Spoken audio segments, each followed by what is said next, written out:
On va se gêner sur Europe 1. 16h, 18h30, Laurent Ruquier. Bonjour, bienvenue sur Europe 1 pendant 2h30 aujourd'hui. Isabelle Motro, Valérie Mérès, Gaspard Proust, Jérémy Michalak, Titoff et Philippe Alfonsi. Et Kersozon, il est déjà barré, alors il a eu peur. Ah, il a eu peur de vous, Olivier. Ouais. Il revient dans une semaine maintenant. Il s'entraîne, il m'a dit, pour la rencontre retour entre vous et lui. C'est ça, qui s'entraîne. N'avez pas trop mal, n'avez pas des bleus finalement au bout d'une Mais semaine. tu rigoles ou quoi? J'ai les côtes à moitié pétées, j'ai une épaule déboîtée. Non, c'est violent quand même. Ah ouais, vous êtes costaud aussi. Tu peux négocier une prime de risque ou un truc ici, non? Ah ouais, c'est envisageable. Bienvenue Valérie en tout cas. Ah ben merci. Ah mais longtemps qu'on n'avait pas vu Valérie. Oui, je commençais à me dire, il m'aime plus. Oh non, alors là, c'est pas notre genre. Moi je me disais, elle est en tournage, et puis je me suis aperçu en fait que c'était fini de tourner. Je parle de la nouvelle mode qui démarre demain soir. C'est sur France 3, Valérie. Oui, et vous jouez quoi dans la nouvelle mode? Je joue Ghislaine la coiffeuse. Ah. J'ai remarqué que ces derniers temps, on vous donnait souvent des rôles de coiffeuse. Je fais dans la coiffure alors que je suis nulle pour coiffer les autres. Il n'y a que moi que je coiffe très très bien. Ah oui. Mais alors les autres, je sais pas. Ça, ce que vous appelez là, c'est coiffé très très bien ça. Bah oui, c'est entièrement naturel. J'ai besoin de rien faire. Moi qui moi-même me coiffe très bien aussi. J'ai pensé à vous. J'ai pensé à vous d'ailleurs, Isabelle Motro, parce qu'on a eu comme invité mystère cette semaine Franck Provost. Et je me suis dit, c'est quoi, elle n'est pas là. Mais si. Surtout que maintenant ils font les jambes en plus, hein, Franck Provost. Quelle horreur. Il est drôle ce titre. La nouvelle mode, c'est une mini-série familiale qui démarre sur France 3 demain soir avec Valérie Mérès, entre autres. Entre autres, évidemment. Entre autres, il y a Emma Colberti qui a le rôle principal, il y a Gérard Rinaldi, il y a Catherine Allégret, enfin il y a plein de monde. Je vois écrit là sur c'est pas la mode. Hein. Non, c'est Maud. La nouvelle mode. Voilà. C'est une fille, Maud. La nouvelle Je mode. dis pour les gens de ma région, quoi, parce que comment. Vous êtes vraiment tous trop cons, m'écrit Marie-Claire. Mais j'aime ça, vous êtes très drôles. Je soigne mes dépressions avec vous depuis 10 ans. Continuez à déconner, sympathique, vous voyez. Ouais, enfin, en même temps, si elle est toujours en dépression au bout de 10 ans, on pourrait s'inquiéter. Faut peut-être essayer autre chose. J'ai été très triste, m'écrit Alia mardi, lorsque Federer a perdu à Roland-Garros face à Söderling. Mais au moment de sortir du cours avec son air triste et abattu, Federer m'a beaucoup fait penser à un de vos chroniqueurs. Mais qui ? Eh bien oui, vous avez deviné, je vous donne la réponse. Gérard Proust. C'est Gaspard, madame, d'abord. Ça lui va bien, Gérard. Gérard. Je l'avais jamais vu en Federer. C'est Marcel. Mais j'aurais rêvé de m'appeler Gérard. Oh, GG. Mais c'est vrai, elle a raison, en tout cas, notre auditrice. Il a un petit côté... Federer. Ouais. C'est deux côtés. Pas physiquement, mais le côté défaite. Ses petits yeux, son menton proéminent, ses épais sourcils et cette jolie chevelure coiffée de façon hasardeuse. Oui, décidément, je trouve que Federer et Proust se ressemblent beaucoup. Putain, la description, on dirait un tatou.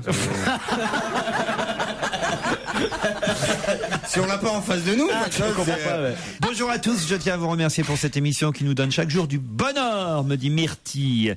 Ah, c'est joli, hein, Myrtille. Ah ouais, Myrtille, oui. Un petit bémol quand même, quand mon copain vous écoute en podcast le soir, il m'est impossible de dormir tellement il rigole. Ça va être sympa hein, dans un lit. C'est glamour. Prune est au téléphone. Vous connaissez Myrtille et Prune? Bonjour. Bonjour tout le monde. Oh, et toute timide en plus. C'est une petite prunette qu'on a au téléphone. Elle est à Lyon, Prune. Exactement. C'est joli en tout cas. Moi, voilà. Merci. Je vais pas vous demander pourquoi vos parents vous ont appelé Prune, mais voilà un joli prénom, je trouve. C'est gentil. Ah, vraiment. Et faites quoi dans la vie, Prunette? Je suis en année sabbatique, on va dire. En année sabbatique. Ça alors. Comment ça se Et fait? alors, vous faites quoi pendant ce temps-là? Je voyage, j'habite à Londres, à Montréal, voilà. Ah oui, c'est C'est bien. pas glande, là. Ça a l'air sympa, ça a l'air de fier. Ça fait la pêche de Ouais, voyager. ça a l'air de rendre heureux. Hein. C'est une année sympathique. Mais hein. elle est timide. Ben voilà, tout simplement. Puis en plus, elle sait qu'elle va devoir affronter David, qui lui est dans les Hautes-Alpes. Bonjour David. Bonjour Laurent, bonjour à tous. David, qu'est-ce Valérie, vous avez un ticket avec Valérie, David. Elle est un peu trop âgée, mais bon, ça va. Qu'est-ce qu'il a dit? Il t'expliquera. C'est une bêtise. Il va perdre. Il a parlé d'âge. Il a dit qu'il Il a avait, dit qu'elle était toute jeune. il a dit qu'il avait un appart en viager, ça n'a rien à voir. Ah bon, et vous avez qui parmi vos goûts dans notre équipe féminine en premier, en numéro 1 alors, David? Pas Christine Bravo parce que je suis pas camionneur, mais bon. Ouais. Non, peut-être Motro pour le cinéma. Alors là, pas question. Même pas en rêve. Ah ouais, Donc, non, c'est un mais- type qui commence en disant des choses aussi désagréables à ma copine. mais elle dit ça pour se faire désirer, David. Assiste un peu, je pense. Mamie. Ouais, bien sûr. Sinon, je préfère Fabrice Eboué. Tu vois que j'avais raison de me C'est vrai que dans le genre féminin, il est pas mal. Qu'est-ce qu'il est mignon. Et encore, t'as pas vu Gérard Proust à poil. Non, c'est pour son humour. Prune, David, voici la question. Le 6 juin prochain, c'est-à-dire on est combien aujourd'hui? 24. Eh ben c'est dimanche. Elle va être un peu avantagée, Prune. Alors David, faites attention. Oui. Le 6 juin prochain, on fêtera ses 5 ans et il a parcouru 1450 fois le tour de la Terre. De quoi s'agit-il? C'est pas Kersozon? Non, C'est un satellite? c'est pas un satellite du tout. C'est une chose ou c'est une idée? C'est une chose. Dimanche prochain, on fêtera ses 5 ans et il a parcouru 1450 fois le tour de la Terre. C'est un virus. Un virus? Non. C'est un satellite? Non. Un satellite? Non plus. C'est quelqu'un? C'est pas quelqu'un, c'est une chose. Un bateau? Un bateau, monsieur David, pas du tout. Un satellite? Non, vous l'avez dit 3 fois. Bien sûr, c'est pour ça, je le répéterai encore. Parce que parfois en insistant, ça marche. C'est pas un ouragan? Non, et j'ai dit que Prune était avantagée, mais je l'entends plus, Prune. Donc c'est à Non, parce que je Bordeaux. vois pas en quoi je serais. Un avion? C'est pas un avion. Elle est à Lyon, Prune. Ah oui, exact. Donc c'est un Lyonnais? Ah, c'est pas un Lyonnais. Enfin, c'est Lyonnais en tout cas. Ah, c'est Du saucisson! Ben non. Rosette. Vous avez eu beaucoup de soucis, à part votre Rosette, qui a peut-être fait 1450 fois le tour de la Terre. Si vous saviez. Mais elle a plus de 5 C'est une ans. hein. spécialité lyonnaise qui a fait je ne sais pas combien de fois le tour de la Terre, c'est ça? Ouais, une spécialité spécialité lyonnaise. Spécialité Ah, lyonnaise. voilà. Eh ben, les quenelles, alors. Parce que c'est pas le C'est de là. Comment une spécialité peut faire le tour de Tanguy la... Sapeur? Non. Guignol. Non, dimanche prochain, il fêtera ses 5 ans. Guignol a plus de 5 Ah ans. oui, bah oui, bah Et oui. il a parcouru 1450 fois le tour de la Terre. Prune? Est-ce que c'est Non? Allô, Prune? Non, mais je vois pas du tout. Est-ce que c'est par exemple si un avion ou C'est pas un avion. un camion, Non. une voiture, un vélo, Non. Ah. un vélo. Mais donc, Ah, le vélove. le Vélove, bonne réponse de Prune. Bien. Comment il a fait Tu l'as 1450 fois le tour de la Terre? Si tu mets bout à bout. Je l'ai à peine aidé, hein. Qu'est-ce qu'elle a, Prune? Le petit jingle, la musique, s'il vous plaît. Non, c'est pour moi. Il veut un petit jingle. Pourquoi c'est pour vous, David? Qu'est-ce qu'il y Ah, a? parce que j'avais dit que je gagnerais, j'ai pas gagné. Ah bah oui, il n'a pas gagné, ça c'est sûr. Souvent ça David. fait comme ça, hein. Des fois ça fait ça avec des femmes, tu crois que tu vas te la faire et tu rentres tout seul. Alors c'est vrai que Titoff a dit un vélo, mais la réponse n'était pas un vélo, parce que c'est pas n'importe quel vélo, c'est le Vélove. Le Vélove qui d'ailleurs a existé avant le Vélib parisien, c'est-à-dire le vélo qu'on peut louer dans Lyon. Il y a différentes stations de Vélove et ça existe donc depuis 5 ans. Et le Vélove a parcouru déjà 1450 fois le tour de la Terre. C'est-à-dire que si on additionne les 4000 vélos disponibles, on obtient en tout 58 170 000 kilomètres parcourus, soit 1450 fois le tour de la Terre. Alors, c'est tout bête hein, comme calcul. mais c'est- Ouais. Prune, vous partez au cœur des Alpilles, à l'hôtel La Cabrodeur, au pied des rochers. Les rochers déchirés des Baux-de-Provence. Le Cabrodeur a été pensé comme une maison provençale où on goûte avec plaisir à un bonheur champêtre. Oh oui. Au cœur d'un jardin magnifique. Arrête, j'ai la gorge qui se noue. Avec piscine. Vous goûterez, Prune, au luxe informel. J'aime bien ça, le luxe informel. Mais c'est- Je sais pas ce que veut dire, mais c'est bien. Ça fait moins bourgeois. Au luxe informel de cet hôtel 4 étoiles. Le temps d'une parenthèse sur le thème de la gastronomie C'est vrai. et du bien-être. Tout ça au pays des cigales et des oliviers. Ah bah, super. C'est pas fini. Pardon. Ah non. Michel Hulin, le chef étoilé au Michelin, vous fera découvrir au Cabrodeur une cuisine fraîche et spontanée, aux saveurs et aux produits de saison du moment. Ouais, c'est mieux. Parce que c'est très mal écrit. Comme me l'a fait remarquer Pierre Bénichou l'autre jour. Les produits de saison du moment. C'est quand même formidable. Pas les produits de saison de la saison passée. Non. Les produits de saison de la saison. Ça, c'est... Tu te rends compte? Ouais, oh là. Bravo, Prune. Merci beaucoup. Merci.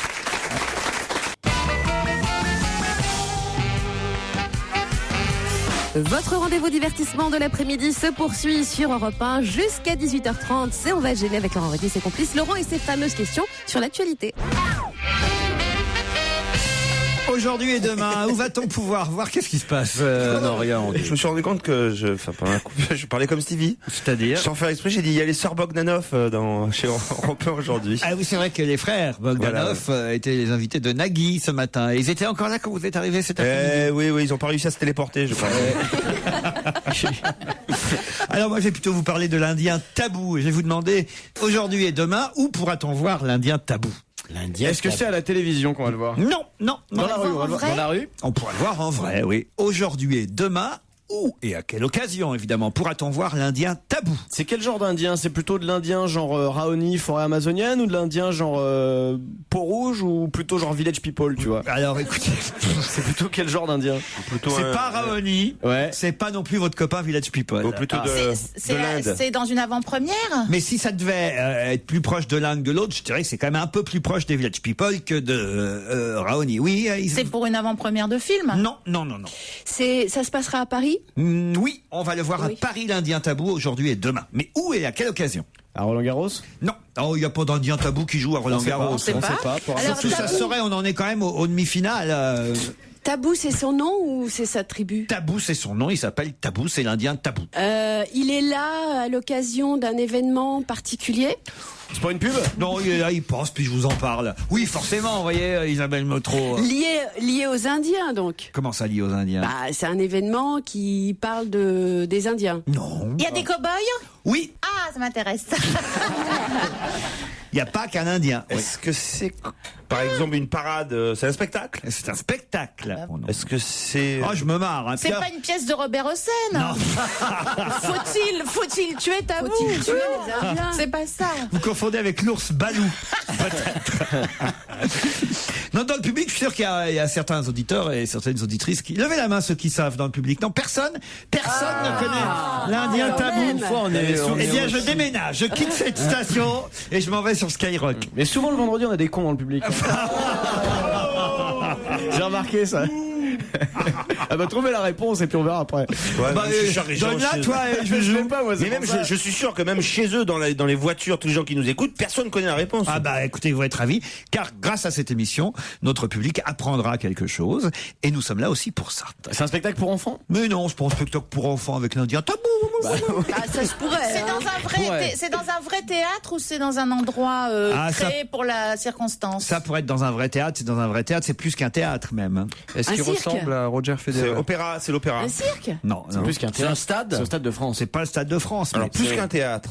C'est pas loin. C'est pas loin. Voilà, c'est pas loin. C'est sportif? C'est pas sportif du tout. C'est lyrique.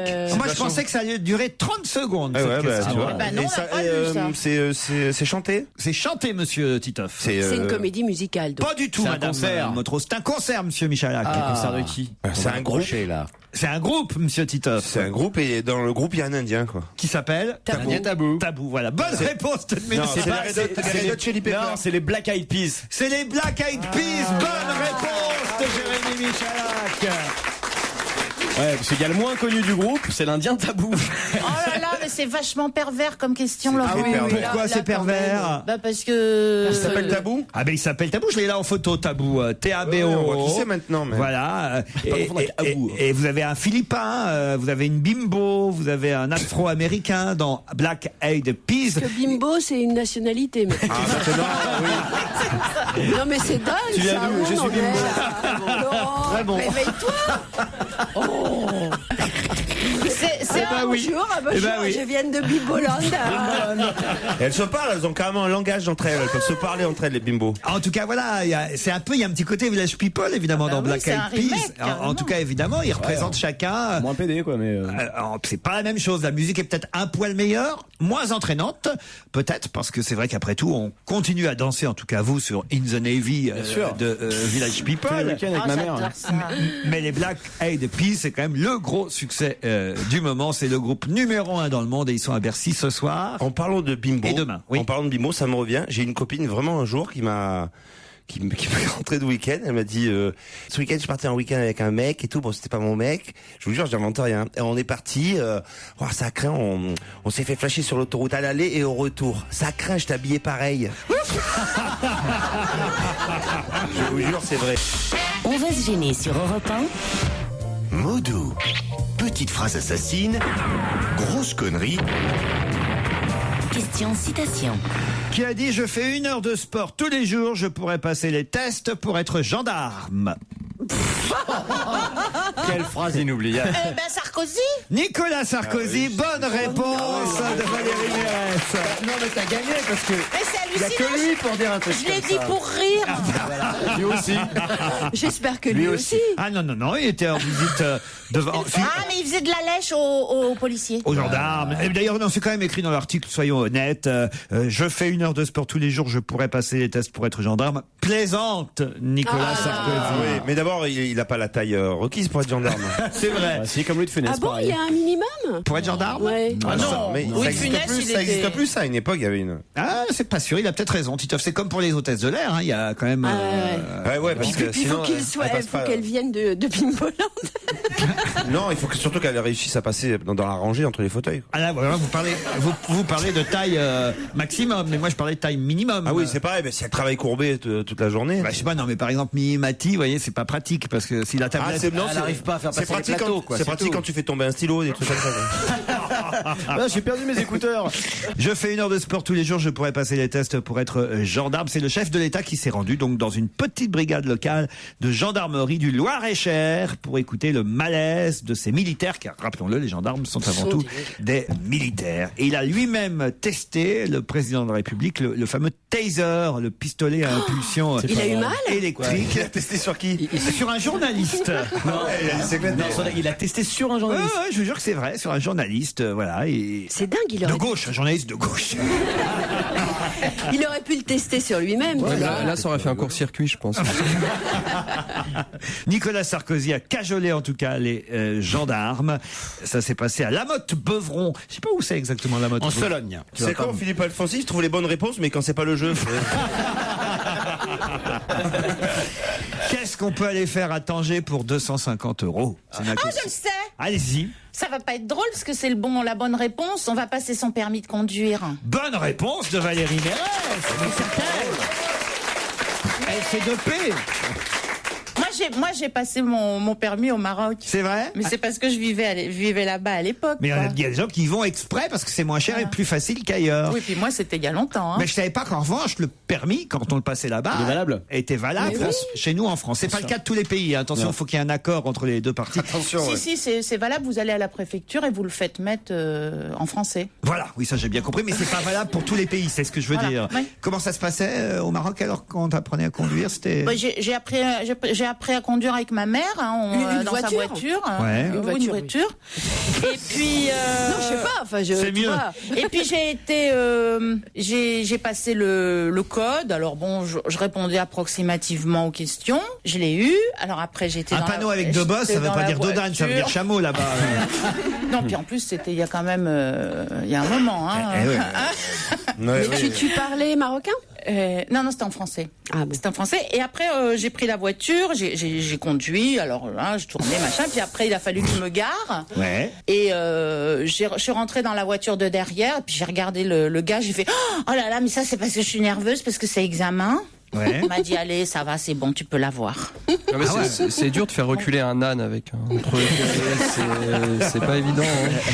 Attention. Est-ce que vous aviez mis du sel dans vos chaussures? Pourquoi du Pas sel du dans tout. ses Bon, attention, chaussures? c'est une tradition du Havre. ça. Ah oui, Et on oui. nous expliquer, vous voyez? Ma quoi, sœur ça elle m'avait mis du sel dans mes chaussures. Quoi, parce que ça porte bonheur ou quoi? Qu'est-ce que c'est cette histoire? Mais non, je rigole pas, mais toute Mais la sa famille, tout ce qu'ils lui ont fait subir sous couvert de c'est tradition. terrible. Toute la famille, on mettait Il du sel devrait dans nos avoir chaussures honte. pour aller passer le permis, parce que t'avais le permis si tu mettais du sel dans mes chaussures. Moi, j'avais pas dit en mettre assez parce qu'il a fallu que je le passe 3 fois, mais. Et Ah après. non, moi c'est quand je suis arrivée dans ma maison que j'avais acheté que j'ai lancé du sel par-dessus mon épaule. ah bah, voyez, ça, pareil. Ça c'est du bonheur après. Et ben pareil, dans les chaussures, du sel dans vos chaussures quand Eh, vous t'avais mis passez. du gros sel ou du sel fin? Je me souviens plus. Bah, le gros sel ça fait mal après. Tu sais pas le sel et tout quand tu transpires. Mais c'est dingue ce qu'ils lui ont fait faire. Moi, je trouve que les gens de la famille de Laurent Ruquier devraient avoir honte. Qu'est-ce qu'il y a, Gaspard Proust? Vous n'avez pas fait ça, vous, quand vous avez passé le Mis du permis? sel dans les chaussures, bien sûr. Je me promène toujours avec des bocaux de sel. Je trouve ça très agréable. Mais de la fleur de sel, ça reste délicat. Mais bien sûr, bien sûr. Puis après, je me suspends à une poutre et puis je me fais fumer pendant 2 heures au soleil. Non, écoutez, c'est pas bien de vous moquer des traditions havraises. Dans les chaussures. C'est pour ça, il y a toujours des potes qui ont un peu d'huile d'olive aussi sur eux au cas où. Je suis sûr qu'il y a des tas d'auditeurs qui m'écoutent et qui, comme pour le coup des confettis où vous étiez bien moqué de moi parce que je faisais mes confettis moi-même, eh bien vous verrez que le public qui nous écoute se reconnaîtra à nouveau. Et on s'était moqué parce qu'à cette époque-là, on savait pas qu'en plus de faire des confettis, il y avait du sel dans les chaussures. Pour ton bac, tu as mis du poivre dans ton slip aussi ou... Ah oui, pour le bac alors. Ah oui. Ah, mais le C'est bac- de la vinaigrette sur le zizi. C'est de la harissa dans le caleçon. Mais non, mais pour le bac, j'en sais rien. Moi, non, mais le bac, je savais que je l'aurais. J'étais bon élève et tout en que le permis, j'avais un peu de mal, vous voyez. 3 fois. 3 fois. En 3 fois. En 3 fois. Et encore, tu avais du sel dans les chaussures. Imagine si tu n'avais pas mis. Mais alors quand vous mangez, vous mettez du cirage sur les pâtes. Mais non. Et s'il te faisait aussi il te disait que si tu mettais du sel sur la queue d'un oiseau, tu pouvais l'attraper. Ah oui, ça, je connais les trucs. Mais je T'as faisais. essayé? Tu as pas cru. Ça, il n'y croyait pas celui-là. Non, alors que le sel dans les chaussures. Ah ben voilà, ben ça vient de là. C'est-à-dire? Eh ben si tu mets du sel sur la queue de l'oiseau, tu peux l'attraper. Et si tu mets le sel dans les chaussures, tu attrapes le permis. C'est vrai que des fois, il y a des évidences comme ça qui... C'est dingue. Bon, bah, je parlerai plus de mes us et coutumes et j'en resterai aux questions désormais. On se retrouve dans un instant. Jusqu'à 18h30 sur Europe 1, c'est On va GD avec Laurent Ruquier à ses côtés en ce vendredi. Philippe Alfonsi, Valérie Mérez, Jérémy Michalak, Isabelle Motro, Gaspard Proust et le Marseillais, c'est Titoff. Pizza Hut britannique vous offre une pizza gratuite. À quelle occasion? C'est ma question. La Coupe du Monde. Oui. Si vous la gagnez. Quand les Anglais, si les Anglais marquent Non, un ça ne but. concerne pas l'Angleterre. C'est Ah bon Pizza Hut britannique, mais ça concerne pas l'Angleterre. Est-ce qu'ils chambrent les Français? Oui, exactement. Si les Français gagnent la Coupe du Monde. Pas si les Français S'ils marquent un but. Si les Français marquent un but. Alors. Ou s'ils gagnent l'Angleterre, ils vous offrent une pizza. Non. C'est des pizzas avec des cuisses de grenouille. Pour se moquer des Français. Je voudrais comprendre parfois ce qui se Froggies. passe dans votre tête. Mais Valérie. parce que les Anglais, ils nous appellent les frogs. Ah oui, oui, oui, les mangeurs de grenouilles, Voilà, c'est vrai. Ouais, voilà. ouais, ouais. Alors donc, Pizza aux cuisses de grenouille, quelle horreur. Quelle horreur, hein. C'est bien parce qu'elle se livre toute seule si la grenouille est encore vivante. Elle se déplace jusqu'à chez toi. Non, alors vous étiez tout près parce que c'est quasiment ce que vous avez dit, sauf que c'est pas quand la France. Ils adorent chambrer les C'est Français. quand la donc- France perd. Alors, pas quand elle perd, c'est pas quand la France marque un but, c'est quand. Si la France gagne. Ah, quand la France Gagne un prend un match. but. Gagne un Quand la match. France Prends un encaisse but. un but, pizza gratuite chez Pizza Hut. Contre n'importe quelle équipe. Dès qu'on prend un but, il y a une pizza offerte. C'est l'Irlande qui a mal digéré la qualification bien sûr. de Ah, l'équipe on comprend de France maintenant. avec la fameuse main de Thierry Henry. Et voilà, ils ont décidé qu'en souvenir de la main de Thierry Henry, eh bien, il y aurait désormais une pizza gratuite à chaque but qu'encaisseront les Bleus pendant la Coupe du Monde. Vous pouvez profiter de cette offre sur www.facebook.com @getafreepizza. Voilà, si bon, alors il faut la faire venir d'Irlande, hein, la pizza. Alors, je suis pas sûr, évidemment, d'être en très Mais bon état. c'est fou En la moins de 30 minutes, hein, c'est garanti.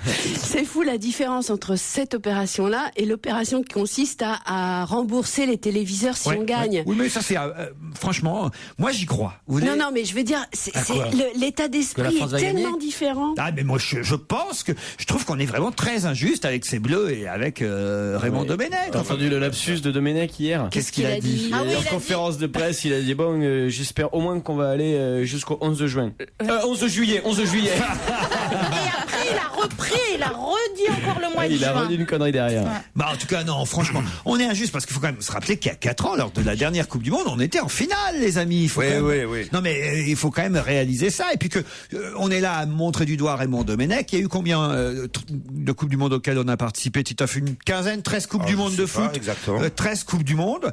Sur 13 Coupes du Monde, on en a gagné qu'une. Ouais. Donc je veux dire, les autres sélectionneurs n'étaient pas bien meilleurs que. Mais c'était Il y déjà avait qu'un Domenech, sélectionneur non qui se faisait vilipender par la presse, rappelez-vous quand même. Hein. Bah, À chaque fois. mais exactement. Non, on est rentré dans les- Michel Hidalgo a pas été un meilleur sélectionneur que Raymond Domenech. Est-ce Oui, qu'on- mais à est-ce qu'on a l'époque- gagné la Coupe du Monde avec Michel Non. Hidalgo? Mais à Non, l'époque, bon, il alors. critiquait Oui, mais la fameuse Hidalgo. demi-finale contre l'Allemagne. D'accord, mais enfin, on a perdu. Voilà. Ah, oui, Mais oui, le mais ça a été le Français- démarrage, là. Le français critique. À l'époque, il critiquait Madame Hidalgo. le français critique. Mais bien sûr. Oui. Voilà. Ça serait pas Domenech, ça serait un autre, il critiquerait l'autre. Moi, je serais les. Tu sais ce que je ferais si j'étais les Bleus? Je mettrais du sel dans mes chaussures.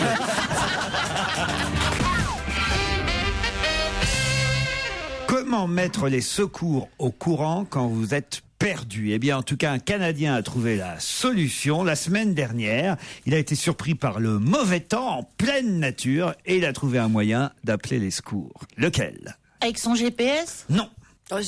C'est évidemment pas par téléphone, tout Non, ça, c'est ce un serait truc. trop facile, évidemment, s'il a un portable puis qu'il appelle, extraordinaire. c'est pas suffisant. On se met en situation. Il a fait un feu. C'est-à-dire? Eh ben, comme les Indiens, justement, Comme l'Indien Tabou. Il pleuvait. Non, il n'a pas fait de feu. Attends, on se met en situation. Il est où? Il est dans la forêt, il est perdu? Il est perdu, il est dans la forêt. Il fait nuit? Il fait nuit. Le feu, c'était T'as un bien. randonneur d'occasion. Bon, Il voilà. y a personne avec lui. Il marche, soudain il tombe sur un iPad, Il peut pas et envoyer. là c'est un 3G.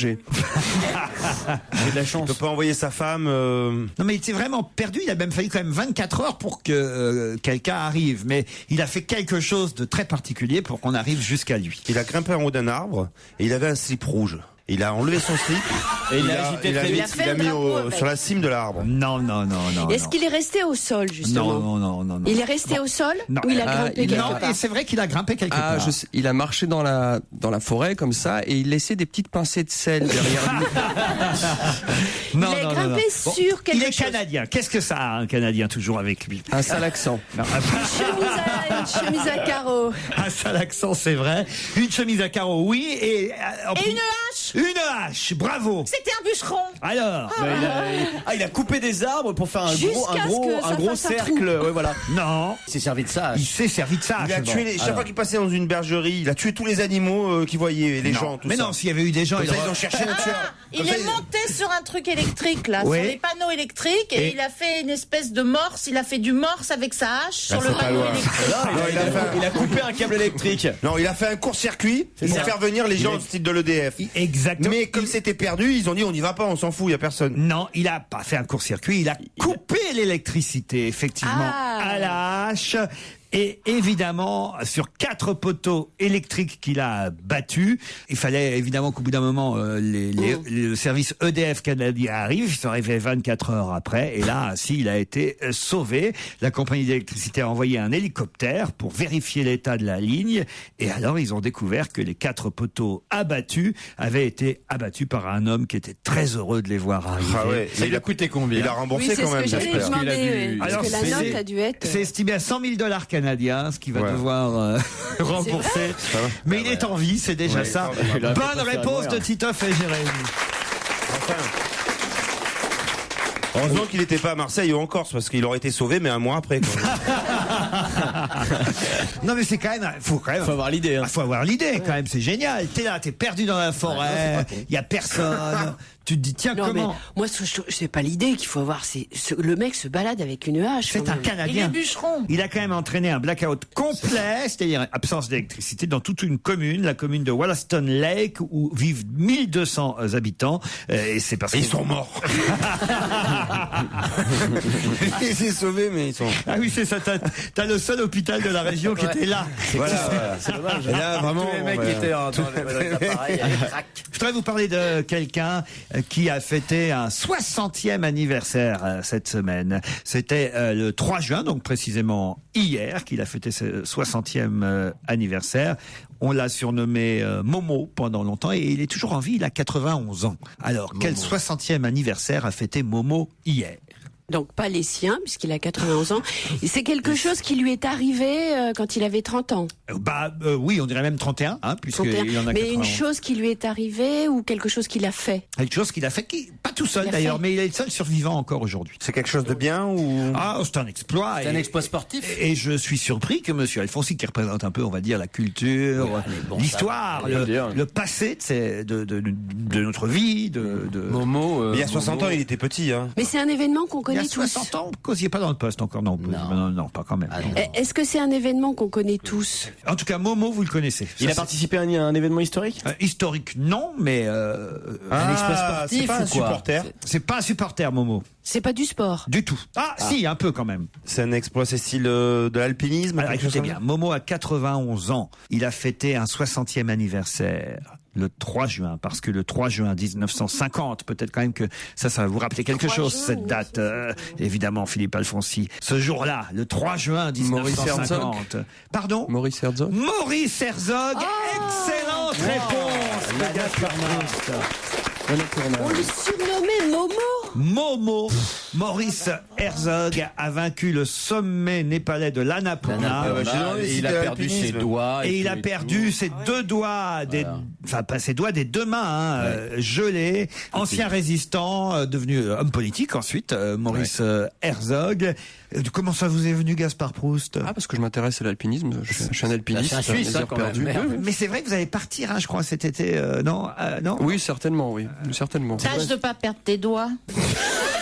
Ah, pardon, j'avais pas entendu. Mettez du sel dans vos moufles. C'est très drôle. T'as vu comment on s'inquiète pour toi? Mais qu'est-ce que Tâche de pas perdre tes doigts, mon petit, hein? qu'est-ce que vous escaladez, vous? Alors, faites quel genre d'ascent? de la face nord, de la goulotte, c'est de la montagne, tout ce qui est dangereux et du Maurice Herzog, quoi, mais contemporain. Vous voyez? L'Annapurna? Mais vous êtes premier de corps. Non, alors l'Himalaya, non, parce qu'il faut prendre l'avion et moi ça me fait peur. Alors je reste vraiment en Europe, je trouve. Mais vous êtes premier de cordée, vous êtes. Ah, je supporte pas d'être le suiveur derrière. Non. Mais vous avez du monde en revanche derrière vous? Bah, je traîne toujours quelqu'un pour que lui m'assure. Ah oui. Et qui porte son sac, c'est une espèce de Sherpa. Ça c'est un truc que je pourrais pas faire. Hein. Moi j'ai peur du vide. Hein, je vous jure. C'est vrai. non. Si. Pourtant, en fait, à part dans cette émission. Oui, c'est ce que j'allais dire. Pourtant, tu l'affrontes tous les jours. Non, mais on le voit pas en montagne parce qu'on est contre. On regarde en haut, jamais en Ouais, bas. mais c'est ça, justement. Tu regardes pas. Même sur un pont, non. Il faudrait peut-être que j'aille voir un psy, hein, même sur un pont. L'autre jour encore, j'étais en Normandie, Ah j'ai oui passé le pont de Tancarville ou le pont de Normandie, le pont de Honfleur. Et ben, je prends toujours la file du milieu parce que j'aime pas être sur le bord en voiture. Ouais, mais tu sais que si ça s'écroule de chaque côté, mais le milieu reste au milieu. En effet, c'est tout à fait. Non, mais bon vous faites calcul. pas ça, vous faites pas ça. Vous Non. Moi, je prends pas le pont. Ah, vous avez peur aussi? J'ai un peu le vertige. Ah oui, pareil, vous voyez. Ah, mais non, Mais c'est le vertige ou c'est la peur de... Parce que le vertige, c'est pas forcément... Tu peux pas prendre le pont même au milieu quand t'as le vertige. C'est comme dans, vous savez, j'ai eu la chance de pouvoir aller, comment ça s'appelle, le Grand Canyon, quand on visite le Grand Canyon, ils ont fait une plateforme. Ah non, mais ça, faut pas y aller, ça. Ils ont fait une plateforme transparente en verre au-dessus du Grand Canyon. Je sais pas combien il y a de mètres beaucoup. Et donc ils ont fait une plateforme en verre. Mais alors ces imbéciles là, non, ils font ça pour qu'on voit évidemment. Mais c'est-à-dire que le sol de la plateforme est en verre aussi. C'est-à-dire que vous marchez, évidemment, on imagine que c'est solide, hein, il y a des milliers de personnes tous les jours qui visitent et qui sont sur cette plateforme. Mais sauf que quand vous avez le vide sous vos pieds par transparence, insupportable. Moi je marchais mais sur le bord parce que sur le bord il y avait des dalles qui étaient un peu plus épaisses. Un peu plus épaisses. Ouais. Mais ça fout la trouille quand même. J'irai pas avec ma voiture sur la plateforme. Mais il y en a qui le font. Non, d'aller en voiture sur leur plateforme. C'est une plateforme pour piétonniers. Bah alors, c'est normal, puis on peut faire confiance. C'était une plateforme BP. C'est du bon matos. Laurent Ruquier sur Europe 1. On va se gêner. C'est la deuxième heure dont on va se gêner.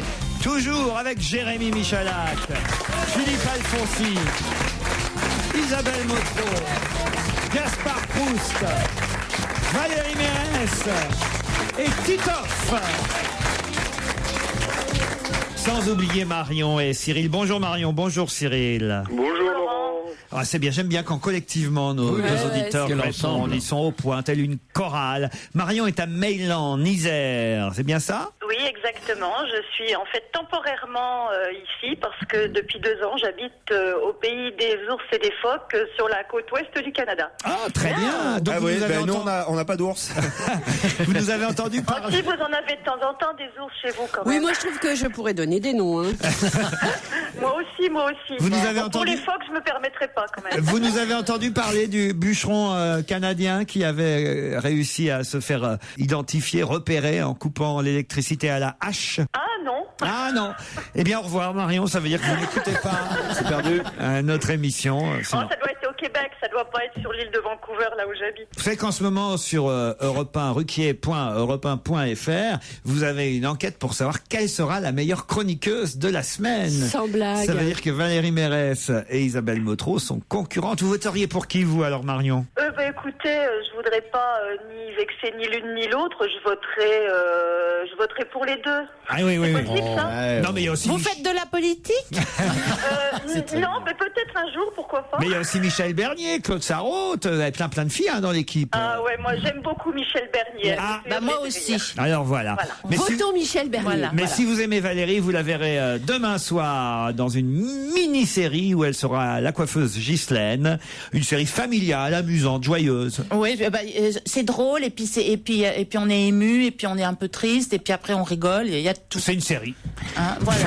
Il se passe plein de choses. C'est à 20h35 sur France 3 demain soir. Ça s'appelle La Nouvelle Maude. Mode, hein, et pas mode. Maude. C'est Cyril qui va affronter Marion. Et lui, Cyril, est à Rueil-Malmaison. C'est bien ça? Tout à fait, c'est nettement moins exotique. Hein. C'est pas mal aussi. Ouais, c'est sympathique. Qu'est-ce que vous faites, vous, à Rueil? Moi, je suis chargé de communication dans le football. Wow, génial. C'est pas grave. Il va bosser, lui. Alors attendez, là, on va causer ensemble. Allez, causons. En plus, je suis ravi de vous avoir, Laurent, parce que vous êtes l'ambassadeur de la Normandie. Moi qui suis normand, amoureux de football, je crois qu'on a tout fait, on a tout pour s'entendre. Bah oui, alors attendez, mais ça veut dire quoi, chargé de communication dans le football, alors? C'est-à-dire que je travaille à la Ligue Île-de-France de football, qui est donc une association qui dépend de la Fédération française de football, et je m'occupe de la communication, c'est-à-dire du site internet notamment, et tout ce qui concerne la communication de cette ligue, qui comprend quand même 250 000 licenciés. Et vous y croyez, vous, alors, à la victoire? La victoire, n'allons pas trop loin, mais en tout cas, au moins, je sais pas, un parcours, jusqu'en demi-finale ou en finale pour nos Bleus? Absolument pas. Ah merde. Mais arrêtez d'être tous aussi pessimistes. Non, mais là c'est compliqué, ça manque de leader. Mais non, on va y avoir. Vous allez voir. Moi, mais alors, on en reparlera. Hein. Ah ouais, d'accord. Ah, j'ai bien peur que. Moi, j'y crois. Moi, je suis à Donf, moi. Ah ouais, mais c'est bien. Mais moi, j'y crois. Enfin, moi, je suis à Donf aussi, mais. Vous savez, si j'y croyais pas, j'aurais jamais fait cette émission avec les baltringues que j'ai autour de moi. Laurent, pour qu'il gagne, il faut qu'on aille en Italie. Il faut, voilà. Quoi? En Italie? Pour qu'ils gagnent, il faut qu'on aille en Italie. La dernière fois qu'ils ont gagné, on était en Italie. Ah oui, tous c'est les vrai. deux. Oh là là. On a des souvenirs communs. Ah la vache. Et vraiment communs, en plus. On commence à apprendre des choses. Je pense qu'elle a vu le sel. Le gros sel. J'en ai mis partout. Comment il s'appelait, ce bel Italien? Je sais plus. Mais lequel des deux se les fait? Les deux. Mais Dès que j'ai eu le dos tourné, tac. Non, dès qu'il a eu le dos tourné. Ah ouais. On en apprend des trucs géniaux. Oui, je vois, je comprends que. Sauf que vous, c'était en demi-finale, moi en finale. Bon. En tout cas, il y a une nouvelle expression à faire. Il y avait dessaler la morue, maintenant il y a dessaler le phoque. Ah, c'est un beau souvenir. C'est joli. C'était génial. Le mondial 98. Donc je pense qu'ils peuvent gagner si on retourne en Italie. On devrait retourner ensemble en Italie. Alors, Carlito. Vous l'appeliez Carlito, vous, je me souviens maintenant. Ah non, écoutez, attention, parce que Valérie a très bon goût. Hein. Vous pouvez passer derrière sans problème. C'est-à-dire? Ah non, mais c'était un Italien un peu, avec le cheveu lisse, là, vous voyez, un peu. Gras, quoi. Un peu comme a essayé Alfonsi, là, aujourd'hui, vous voyez, avec le cheveu. Ah oui, mais il a juste essayé. La petite queue de cheval d'Indien, un peu comme Tabou, vous voyez, dans Black Eyed Peas. Voilà, peut-être que c'est lui. Étalon italien, hein. Voilà, l'étalon italien. Comme on peut en trouver dans les vrais villages italiens. Ah oui, il se posait pas de questions, quoi. Mais juste, il paraît que comme il était triste après votre départ, il s'est fait l'âne du village.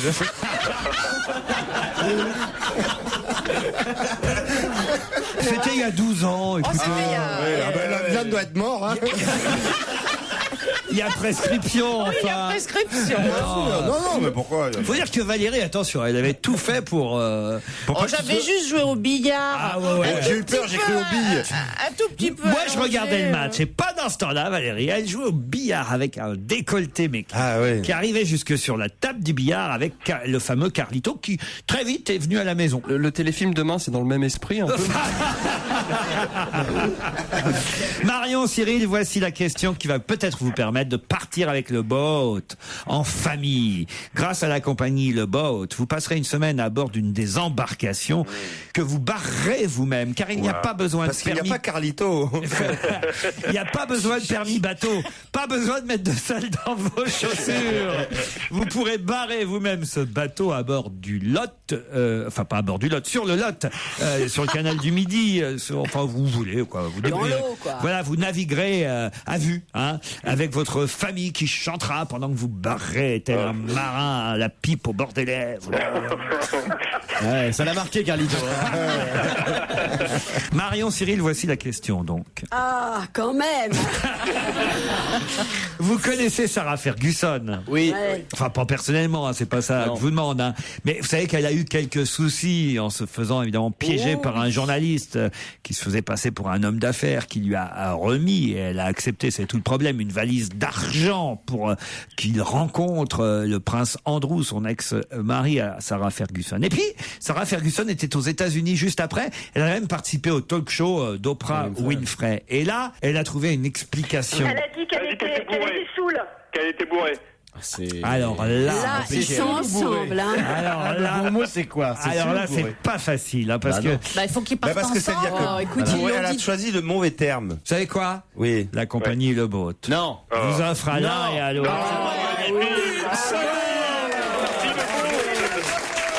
Merci de Bourse. Merci beaucoup. Merci Laurent, merci de Bourse. Mais ensemble, hein, ensemble. hein. Ensemble, d'accord. Oui, parce qu'en fait, moi, je connaissais la réponse, mais je vous ai laissé terminer presque, Laurent. Pareil. Pareil, Ils sont c'est faits pour génial. s'entendre. Ah, ils sont faits pour s'entendre, mais peut-être en plus que vous êtes célibataire, Marion? Non, je suis mariée. Je fais un petit coucou à mon mari, d'ailleurs, qui est à Victoria à l'heure actuelle. Donc, Ah oui. je suis mariée, j'ai des enfants. Marié avec des enfants. Et vous, Cyril? Et moi, je suis marié avec des enfants et je fais coucou à ma femme qui est à la Défense. Elle n'est pas Victoria. mais- Bon, bah alors vous aurez le droit à une semaine chacun sur merci Laurent. un super. bateau Merci. différent, parce que d'abord, vous nous avez rappelé à Valérie et à moi un Ça, second j'en dirai Bravo. Merci. Merci beaucoup. Merci beaucoup, Laurent. C'est toujours On va gêner sur Europe 1 avec Laurent Ruquier. Philippe Alfonsi, vous n'avez pas le droit de répondre à la question qui vient, mais les autres, évidemment, n'auront que facilité à me prononcer tout de suite le nom qu'il faut deviner. Si je vous dis True Romance, Waterworld, Dennis Hopper. Blue Velvet, Easy Rider ou Apocalypse Now. Dennis Hopper. Vous voyez un peu, je vous l'offre sur un plateau, Philippe Alfonsi.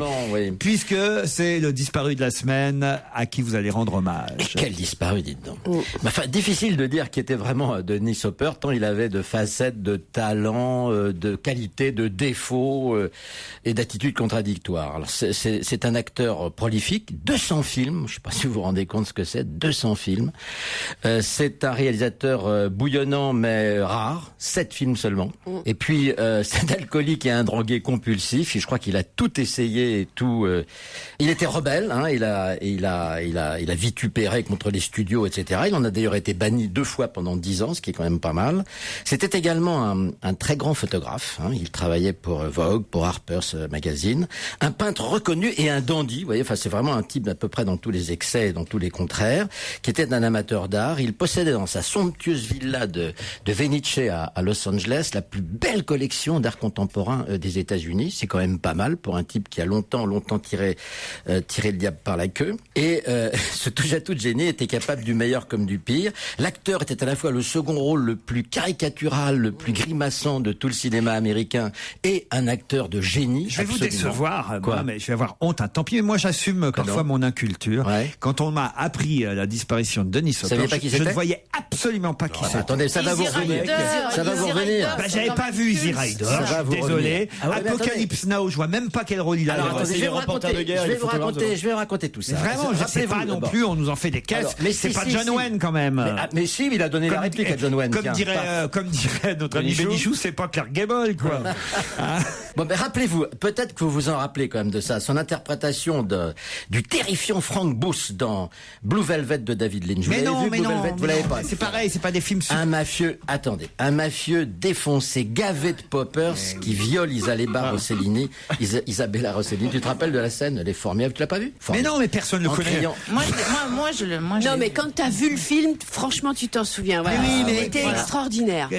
Vous parlez comme si la France courait voir les films de David Lynch, tu parles. Qui criait maman, bébé veut baiser. Enfin, c'était une scène inouïe. mais Ah oui, ça, je m'en invraisemblable. souviens, oui. Il dit ça, c'est vrai? Il dit ça, maman, bébé veut baiser? Ouais. Il est défoncé au poppers. J'ai écrit ça il y a 5 ans. Et il crie maman, bébé veut baiser. Et attention, papa va rentrer. Enfin bon, c'était un film délirant. Rappelez-vous également de son rôle, en effet, de reporter de guerre dans Apocalypse Now, de Francis Ford Coppola. Apocalypse Now, je me rappelle de 3-4 côté de Marlon comédiens. Brando, il est à proprement parler hallucinant dans son rôle d'espèce de cow-boy défoncé comme ça. Sans parler de ses débuts, alors dans Johnny Guitar, et ça vous vous rappelez peut-être pas, et dans La Fureur de vivre, où il rencontre, pareil, il joue je me avec souviens James de James Dean dans La Fureur de vivre. Voilà, il joue avec James Dean. C'est son, d'ailleurs, ça devient son copain et ça devient également son modèle. Une amitié, une admiration qui va d'ailleurs lui coûter très cher parce que quand James Dean se tue, il tombe dans une dépression épouvantable et il devient, c'est là où il devient drogué, alcoolique, etc., violent, vitupérant, où il insulte les studios. Et cette instabilité, cette révolte marquera absolument toute sa carrière, l'obligeant à accepter des rôles, alors, pour survivre, des rôles absolument accablants. Et, ça m'amuse, alors. Des films, alors des trucs invraisemblables. Figurez-vous qu'il a même tourné dans Massacre à la tronçonneuse numéro 2. Quant à sa carrière de réalisateur, parce que c'est surtout comme ça qu'on le connaît, Laurent, c'est à cause de, bien évidemment, son extraordinaire réussite dans Easy Rider, une réussite de hasard d'ailleurs, absolument extraordinaire. L'idée de ce film est de Peter Fonda, c'est-à-dire l'acteur fétiche de l'époque, le fils de Henry, le frère de Jane. Alors l'idée de Fonda, c'était très simple, c'est le western moderne, dit-il à Hopper, c'est 2 types en moto qui descendent vers le sud des États-Unis, qui vendent de la drogue et qui se la coulent douce. Voilà. Ça, c'est l'idée de départ. Et il lui dit, voilà, moi, toi, tu vas être le réalisateur, puisque tu rêves de réaliser. Moi, je vais être le producteur, et on jouera tous les deux le rôle principal. Hopper dit immédiatement oui. Il se lance dans un tournage apocalyptique, chaotique, invraisemblable, baignant dans la marijuana. Et il a une idée formidable. Il embauche comme 3e acteur, comme 3e rôle, un type parfaitement inconnu à l'époque, avec qui il buvait des coups dans les bars. Un certain Jack Nicholson, qui était parfaitement inconnu, et qui va jouer dans ce film, et que ça va le lancer. Lui, je le connais, alors. C'est son premier film. Le film va coûter 500 000 €, écoutez bien. Il remportera le prix de la meilleure première œuvre à Cannes en 69. Et en quelques semaines seulement, il rapporte 20 millions de dollars. En définitive, Dennis Hopper, le rebelle, vient d'inventer à lui tout seul, comme ça, le cinéma indépendant. Malheureusement, à lui, ça va pas lui rapporter grand chose, puisque tous ses autres films vont être des échecs. Même un très très beau film que je vous conseille, alors, Laurent, Out of the Blue, qu'il a réalisé en 1980, où il tient le rôle du père alcoolique assassiné par sa fille, toujours des jolis thèmes, n'est-ce pas, plein de gaieté, etc. Et puis 4 ans plus tard, en 84, alors là, tout d'un coup, c'est le bouleversement dans sa vie, et ce type qui est le rebelle, le type que tout le monde rejette, etc., mais qui a de temps en temps des éclats de génie, etc. Et bien tout d'un coup, il fait une désintoxication parce qu'on l'a retrouvé tout nu dans la forêt, dans l'Amérique latine, tellement défoncé. On l'a ramené de force à Los Angeles, on l'a enfermé dans un hôpital et il a fait une désintoxication redoutable. Et là, tout d'un coup, alors le Hopper, il se change du tout au tout. Il ne boit plus, il touche plus à la drogue, il change d'opinion, il est plus le rebelle, il devient un dandy. C'est là où il commence à faire des expositions de ses œuvres de photographie et de peinture, parce qu'il est peintre aussi. Et il devient une espèce de notable de Hollywood. Il se met à jouer au golf avec les grands des studios qu'il a insultés autrefois. Bon, et il adhère au Parti républicain. Et coup sur coup, il soutient Reagan, puis Bush père, puis Bush fils. Et puis alors voilà qu'en 2009, tout d'un coup, voilà qu'il dit: je prie Dieu pour que Obama soit élu. Voilà. Ça, c'était Hopper. Tout est son contraire. Le génie est la déglingue. Mais un type très difficile à cerner. D'ailleurs, je vais vous dire ce qu'il a déclaré au Times, et vous comprendrez quel est le personnage. Chaque fois que je prends la parole en public, disait-il, je suis assez angoissé, parce qu'à ce moment-là, je dois être Dennis Hopper. Mais je ne sais pas au juste qui est Dennis Hopper. Je crois que nous non plus. Europe 1, on va déjeuner. Do, ré, mi, fa, si, liado. Bonjour Serge, et vous avez décidé aujourd'hui de prendre tous les risques, car je suis en train de lire ce que vous nous proposez et je n'y comprends absolument rien. Encore Mais allez-y, je vous laisse faire, alors vous démerdez. On essaye, on verra bien.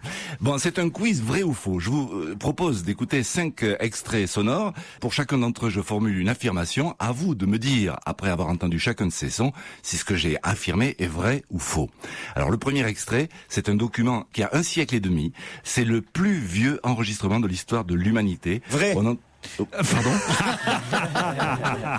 On entend une voix qui chante au clair de la lune et c'est antérieur à l'invention du phonographe. Est-ce que c'est vrai ou est-ce que c'est faux? Écoutons-le.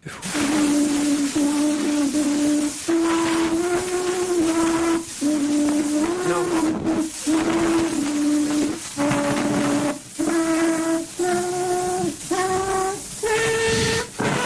d'accord. Oh.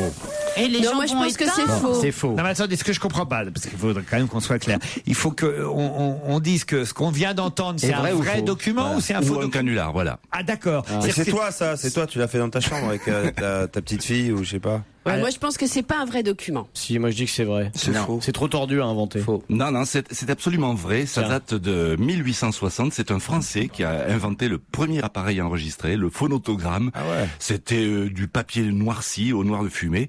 Et puis il y avait une ligne qui se déplaçait sur ça. Le problème, c'est qu'il était couillon. Il n'avait pas inventé l'appareil pour reproduire les sons. Ce qui fait qu'on ne l'avait pas entendu. On l'a jamais. Donc ce qu'on a entendu là, c'était vrai alors. C'est absolument authentique. vrai. Oui, ça a été découvert par des Américains qui ont été malins. Ils sont allés à l'INPI. Ils ont regardé s'il y avait des brevets français qui avaient été déposés dans le domaine du son entre 1857 et 1859. Et ils ont trouvé ça. Allez, une deuxième question. Alors, dans ce deuxième extrait, vous allez entendre une phrase culte de la télévision française. Et j'affirme que Léon Zitrone, ce jour-là, n'avait pas hésité à proférer un énorme mensonge devant des millions de téléspectateurs. Est-ce que c'est vrai ce que je dis ou est-ce que c'est faux? Oui, je n'y vois plus rien, on m'a cassé mes lunettes. Je voudrais aussi rassurer les miens qui sont devant leur écran et leur dire que finalement, en dehors du fait qu'on m'a cassé mes lunettes et que je n'y vois rien, tout va bien. Mais non, c'était C'est vrai. je crois c'est du Zitrone. C'était 100%, ça. dans un Interville ou je sais Oui, pas c'est quoi. bien Zitrone, oui. Et c'est vrai. Mais est-ce que ce qu'il dit est vrai? Oui, c'est vrai. Oh, bah oui. Non, ça c'est Non, faux. c'est Il- faux. Non, il avait c'était menti, faux. il avait voulu faire vibrer la France alors Bah oui. qu'il avait absolument aucun problème. Oui, c'est ça. Un paquet de cacahuètes avait été lancé. Ça lui avait fait tomber les lunettes, mais c'est lui, en se levant pour les chercher, ces lunettes qu'il a marché dessus. Donc il savait très bien qu'il les avait cassées lui-même. Et c'est pour Et- ça qu'il rassure ses proches et Oui, tout et ça. il s'est mis la main sur l'œil en faisant croire qu'il avait été blessé à l'œil. Et il a fait du vol. Allez, un troisième extrait. Alors ça vient de l'album de d'Yvette Horner. Ça a été Vous réalisé ne nous en- privez de rien. Qu'est-ce qu'on gâte, oui. Qu'est-ce qu'on a fait, Ça a Serge été- Ça a été enregistré dans les années 90 et Tina Turner chante avec elle. Est-ce que c'est vrai ou est-ce que c'est faux? La chanson c'est When the Heartache is Over.